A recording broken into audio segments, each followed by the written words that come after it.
13 minutos pasaron de las 8 de la mañana y ya seguimos haciendo de buena fuente. Estamos saliendo por la señal 2 de aire, la señal 13 de Salta Cable Color y también para repetidoras del interior de Nortevisión Satelital. En radio también nos están escuchando en la 93.5 FM Atlántida, en la 97.7 Cadena Visión en Rosario de Lerma, en la 94.3 Radiovisión en General Güemes, en la 95.7 Cadena Atlántida en Rosario de la Frontera, en la 95.9 Cadena Atlántida en Metán. También nos están viendo en redes sociales a través de la fanpage TV Canal 2 Salta en Facebook. Nos buscan, comentan, comparten, nos siguen y al finalizar la jornada, ustedes saben, pueden volver a revivir las entrevistas en el canal de YouTube Marcela Jesús o pueden leernos en www.elexpresodesalta.com.ar. Ahí todo el contenido de lo que hablamos con nuestros invitados e invitadas. Y ahora sí, llegó el momento de darle los buenos días a nuestro invitado en la jornada de hoy. Él es Jocha Castro Videla,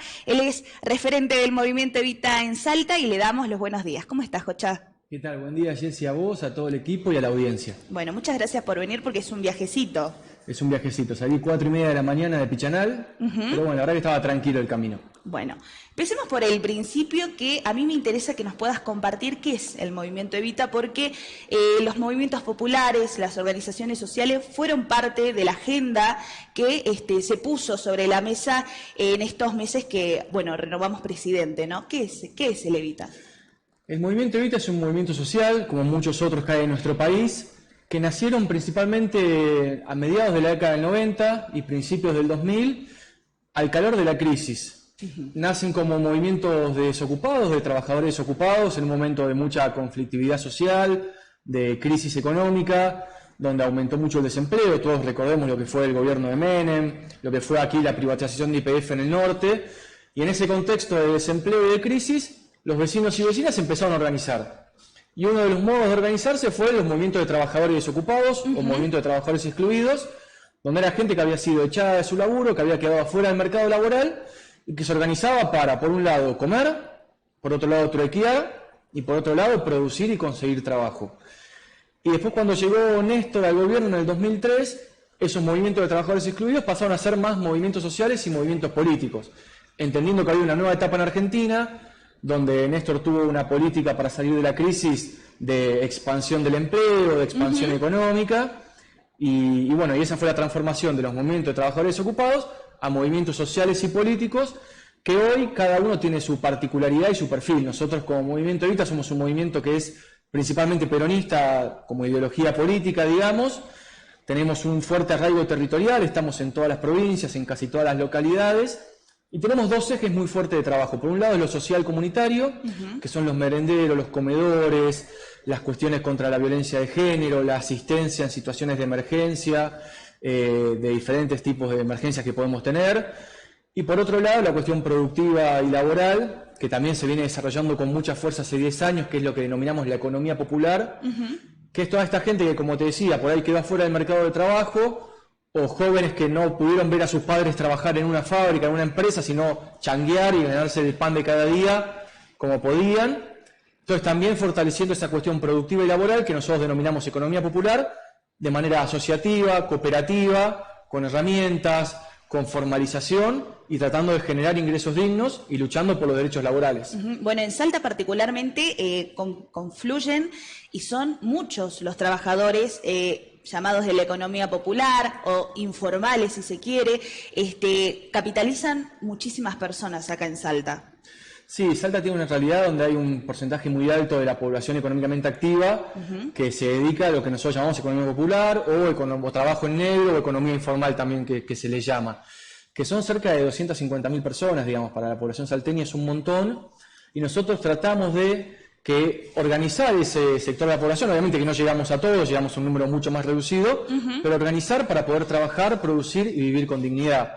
Y esto va desde el armado de cooperativas, desde poder acercar algunas cuestiones del Estado como el monotributo productivo a costo cero, para que puedan formalizarse, puedan facturar, puedan tener aportes jubilatorios.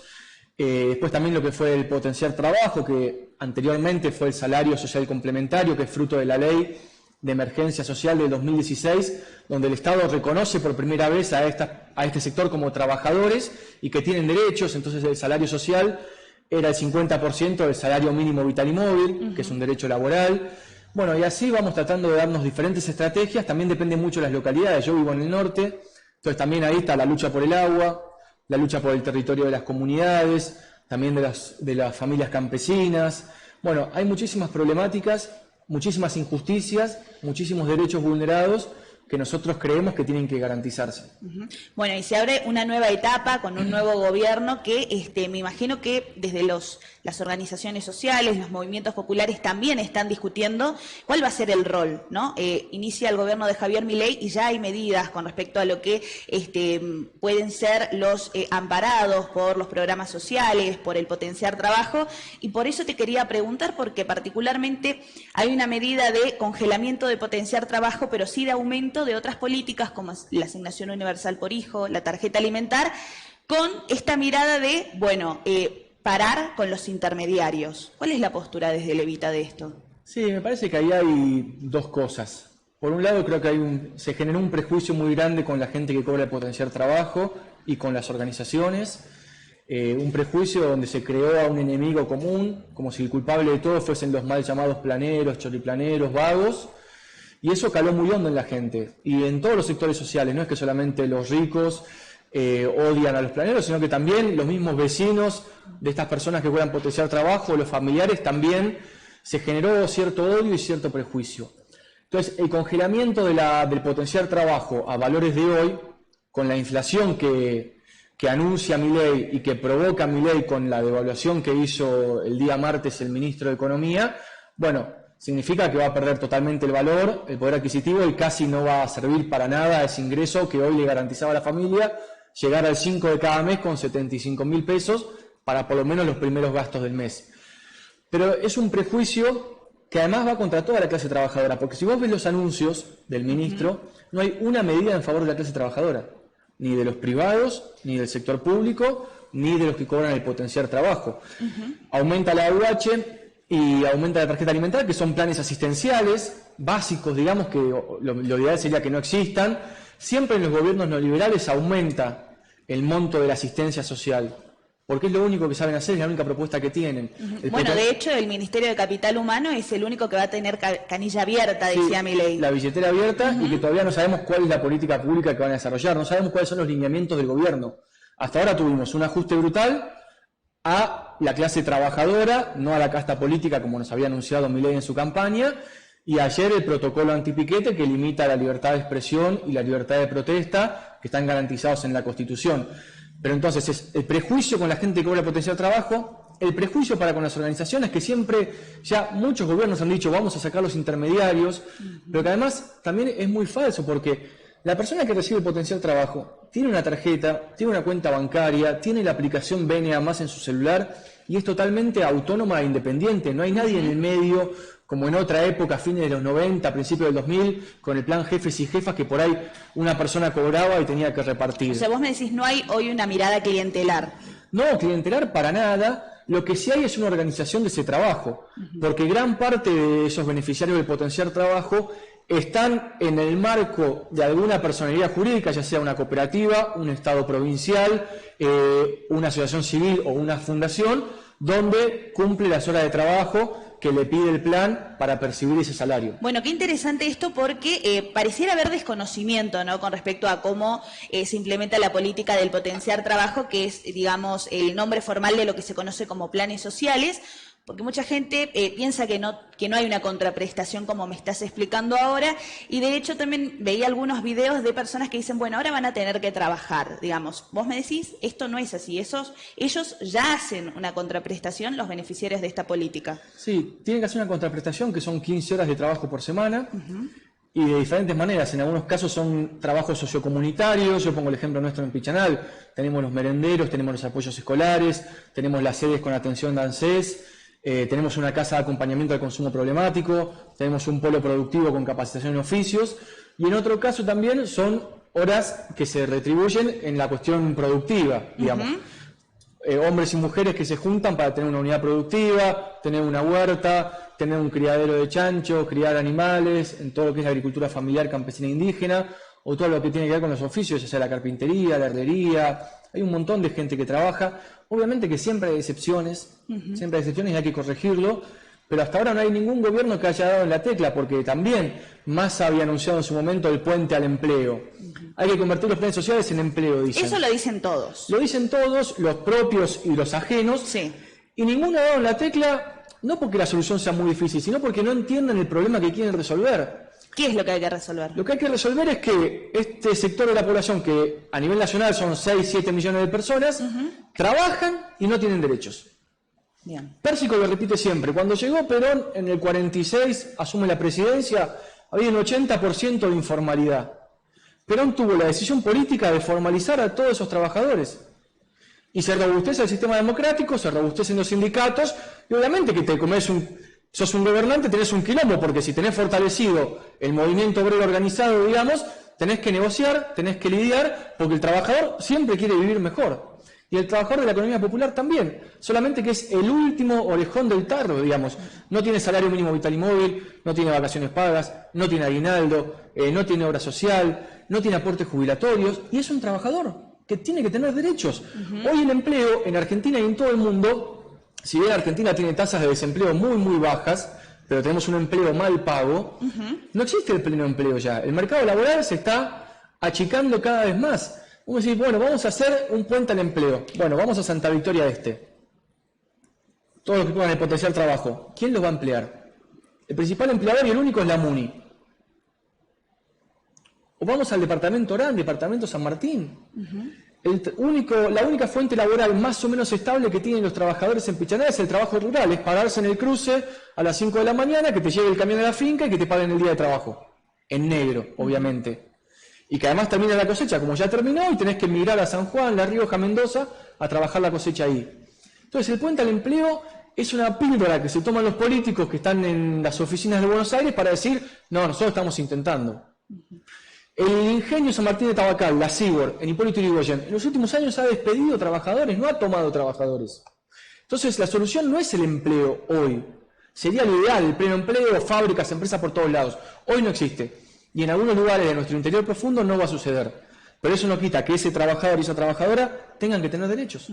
Bueno, qué interesante esto que hablas del peronismo, porque en términos doctrinarios, si se quiere, el peronismo siempre tuvo como al obrero, al movimiento obrero, como la columna vertebral del movimiento. Y de hecho tenemos muchos actuales intendentes, legisladores, dirigentes que vienen del peronismo, pero parece que, digamos, faltaría esa actualización de poder pensar qué pasa hoy con el nuevo sujeto que debería tener el peronismo. Ya no es la mayoría ese trabajador asalariado que teníamos hace 50 años. ¿Cómo ves vos esa actualización que se requiere? Se tiene que dar, porque es una realidad que llegó para quedarse y que no es un invento. Uno dice, no, estos tipos inventaron el término de economía popular porque son los gerentes de la pobreza. Y no hay nada más lejos de la verdad que eso. La economía popular es una realidad. Es cuestión de abrir los ojos y verla. Obviamente que las soluciones no son simples, pero hay que pensar, hay momentos donde hay que ser creativos. Estamos en un laberinto que no tiene salida aparente, o no son las salidas tradicionales, porque hoy un intendente del interior y las salidas son los bolsones, pero yo ya te di el bolsón. No, pero el bolsón no conforma hoy. El bolsón además que te dura una semana. Digamos, la gente quiere trabajar, la gente necesita herramientas, el acceso a el capital para poder invertir, el acceso a la tierra para poder producir y también el acceso al mercado, porque, por ejemplo, en Colonia Santa Rosa, que es una localidad productora de hortalizas, de verdura, tenés un montón, cientos de familias que viven de sembrar y cosechar el tomate, la berenjena, el pepino, el pimiento, que arriendan. Hace 100 años que viven de eso y todavía tienen que arrendar la tierra porque no son dueños. Y hay 1, 2, 3 que son los dueños de todo, que viven panza arriba, vaya a saber uno dónde, porque cobran el arriendo que les pagan las familias.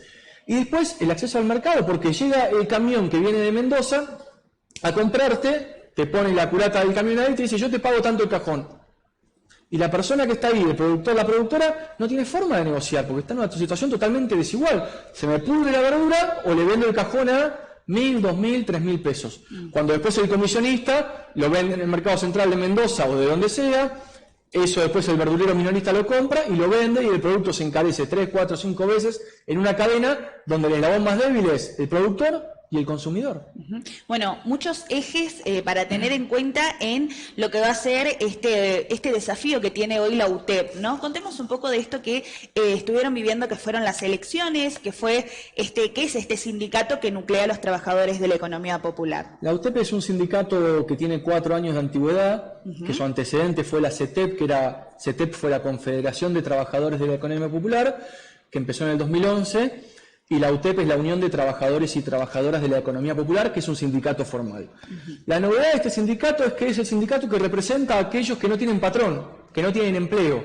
Los sindicatos tradicionales son los de camioneros, los de docentes, los del comercio, los estatales, que es el sindicato luchando contra la patronal, del rubro que sea, con el Estado como intermediario para las mejoras salariales y laborales de ese sector. Y además también la obra social, los campings, con un montón de trabajo social que también hacen los sindicatos. La economía popular es gente que no tiene patrón, que no tiene con quién discutir una paritaria, no tiene con quién discutir un derecho, un convenio colectivo de trabajo, que son derechos que tiene cualquier trabajador y trabajadora. Entonces el sindicato tiene esa novedad, representa a los que no tienen patrón. Entonces, ¿contra qué representa? Bueno, hoy por hoy nuestro interlocutor es el Estado.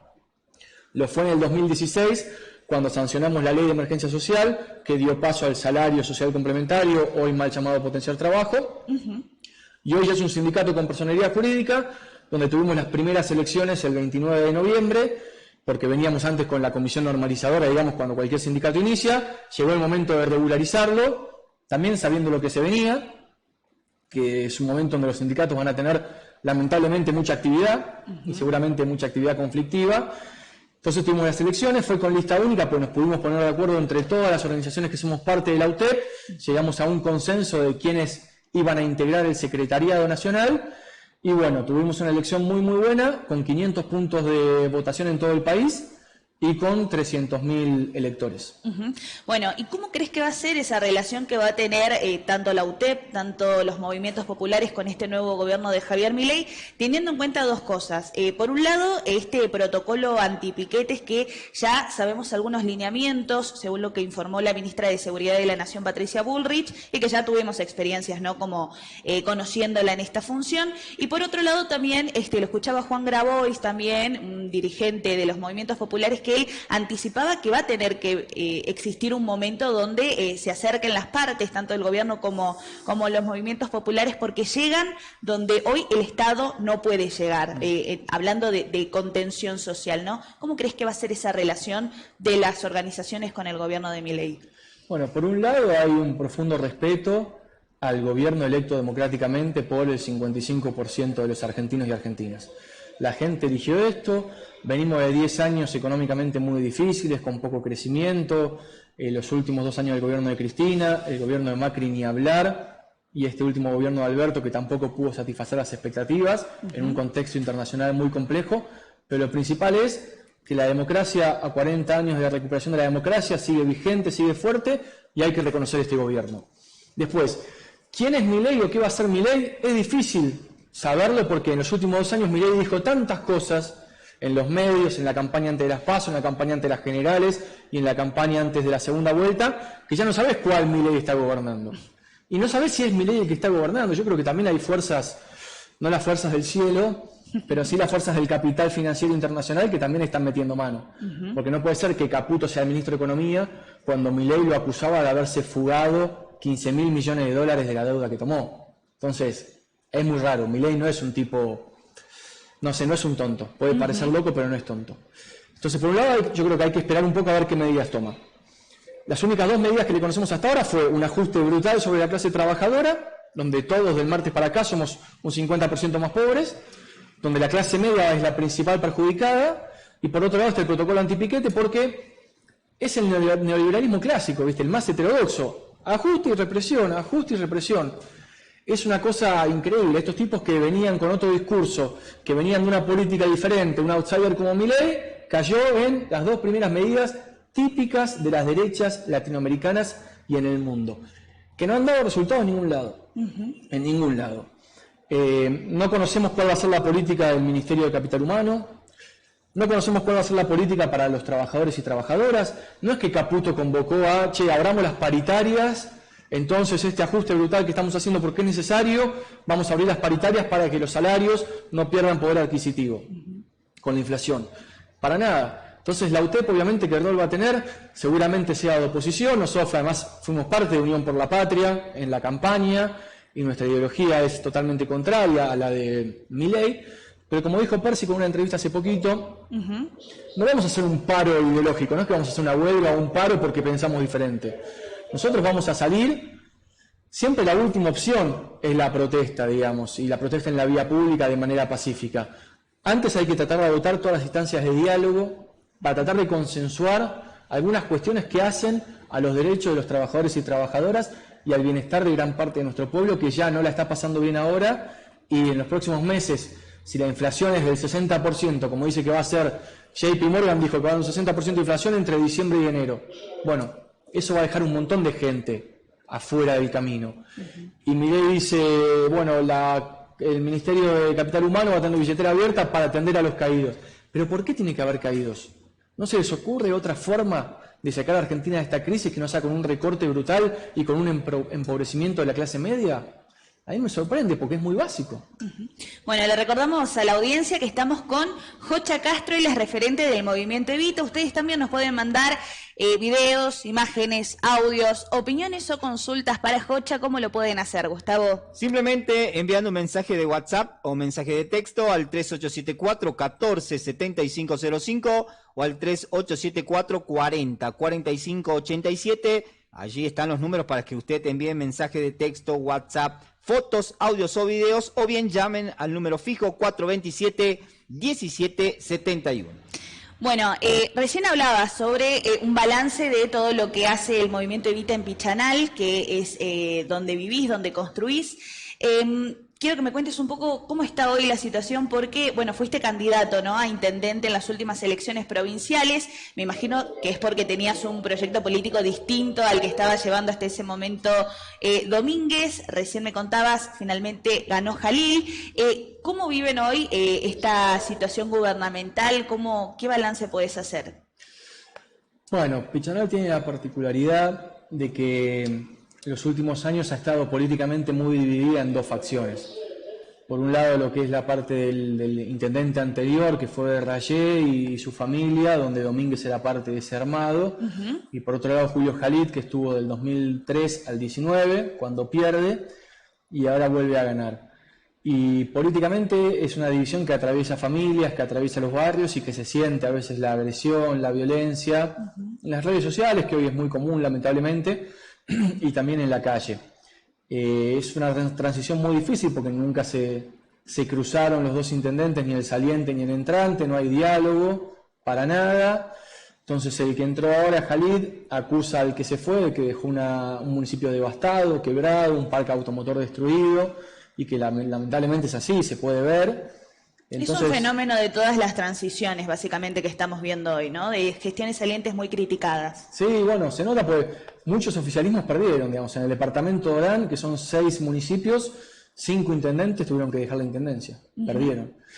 Entonces creo que Jalil tiene una tarea muy complicada por la situación actual del municipio y por la situación económica que se viene, en un municipio donde la gente, hay muchos niveles de pobreza, hay muchas comunidades originarias, hay falta de trabajo, hay un hospital que no da abasto y que es un centro de atención casi primaria de la salud, no tenemos oficina de ANSES, no tenemos oficina de PAMI, las escuelas y los colegios secundarios también están en situaciones difíciles, entonces la va a tener brava. Lo que tiene Jalil es que tiene la experiencia de sus 16 años de gestión anterior, que también deben haber sido difíciles, conoce bien las puertas de Granbur para ir a buscar recursos. Que los va a necesitar en un contexto de recortes para los intendentes, imagínate. Sí, y también yo entiendo que el gobierno provincial va a prorrogar el presupuesto del 2023 con una inflación de este año del 150%, lo cual no hay partida presupuestaria que aguante. Así que se vienen tiempos muy, muy difíciles. Creo que es una oportunidad dentro de la tormenta para generar consensos, generar diálogos y que entre todos los actores que tengamos buena voluntad y pongamos el interés de Pichanal por sobre intereses personales o partidarios, bueno, nos juntemos para salir de esa situación.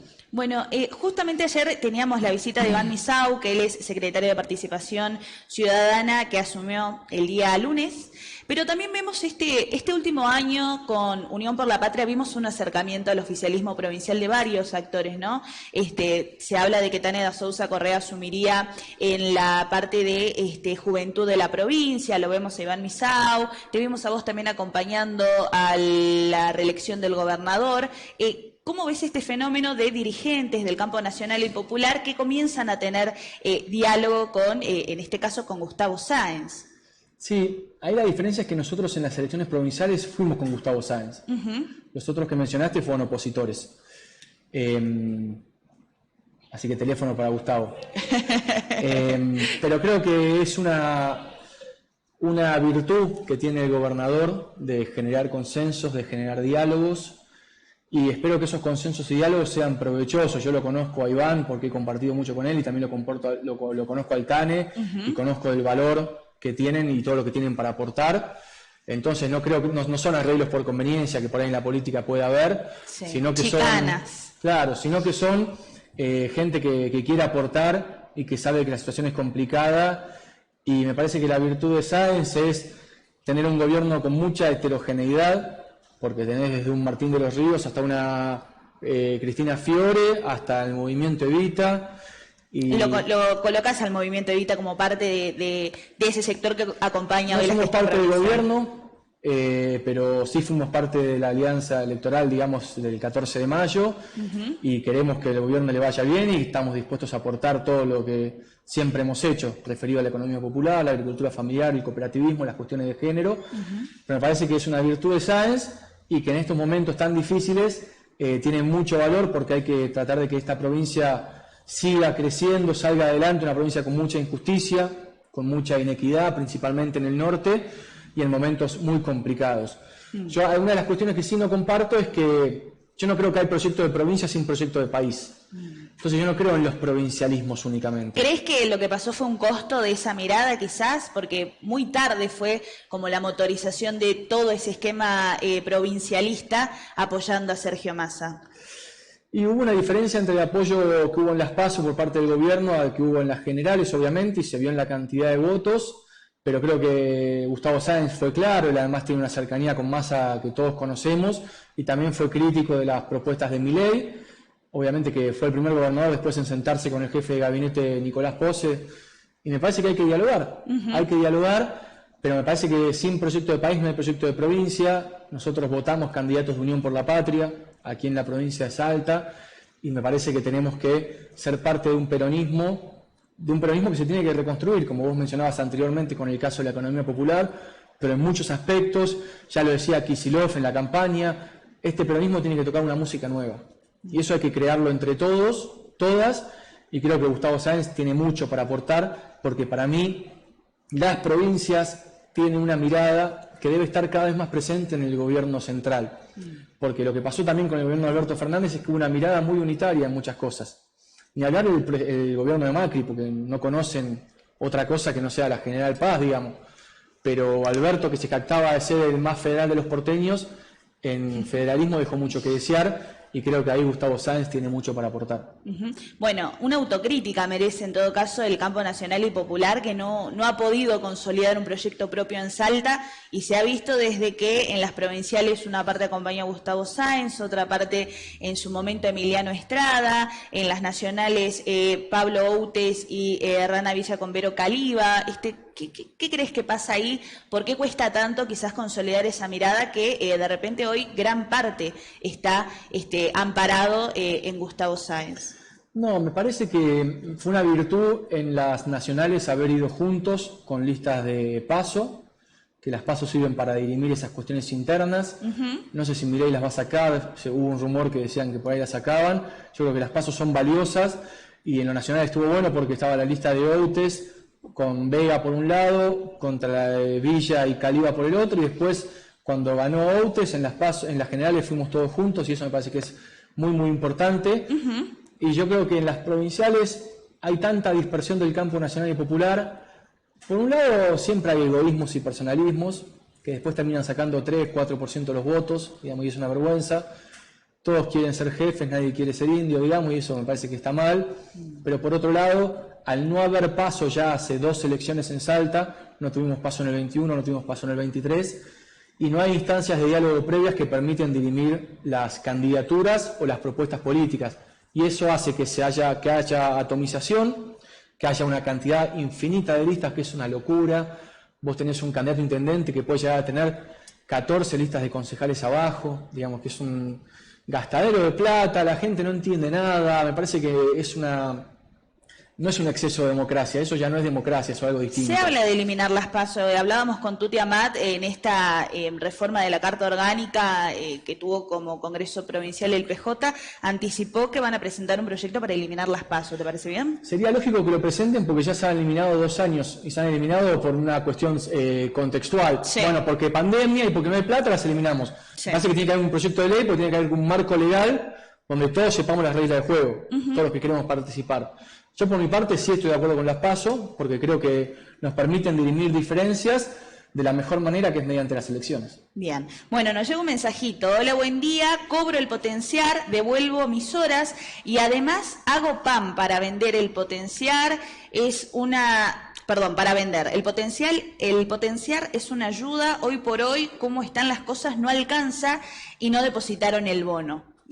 Sí, por eso, el nombre original del potenciar fue salario social complementario. Bien. Es un salario porque es un trabajo. Sí. Y era complementario porque lo que busca es complementar el ingreso extra que tiene esa persona. En el caso de esta mujer o hombre, hace PAN y tiene un complemento con el potenciar trabajo, donde cumple otras horas de trabajo. Y el tema del bono es una lucha que hemos dado y que se ha ganado. Ellos le dicen bono, para nosotros es el medio aguinaldo de julio y de diciembre. Lamentablemente no tuvimos la fuerza para plasmarlo en ley, entonces quedaba a la buena voluntad, entre comillas, del gobernante de turno, y mi ley la verdad que no parecería que vaya a otorgarlo. Uh-huh. Bueno, Jocha, te veíamos hace 2 años, eras el candidato más votado en Pichanal, participaste en las últimas elecciones, no llegaste, pero ¿dónde te vamos a ver? ¿Tenés algún desafío político en tu carrera?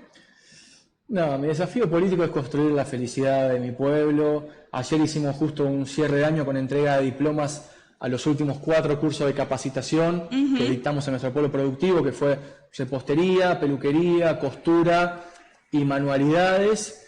Y el desafío va a ser, en este contexto de tanta adversidad económica y de la criminalización de la protesta, poder seguir trabajando, poder estar junto a los vecinos y vecinas, especialmente al lado de los que la pasan mal y los que tienen que reclamar sus derechos, que no tienen los grandes medios de comunicación, que no tienen el teléfono del diputado o del gobernador y que lo único que les queda es la manifestación pública y pacífica. Bueno, Jocha, muchas gracias por venir. Muchas gracias a vos y a todo el equipo. Bueno, estuvo con nosotros Jocha Castro, referente del Movimiento Evita. Hablamos de todo, ustedes ya saben, pueden revivir la entrevista en YouTube, en El Expreso de Salta, pero ahora nos vamos al mundo del deporte con Gustavo Soriano, que como todas las mañanas nos trae toda la información.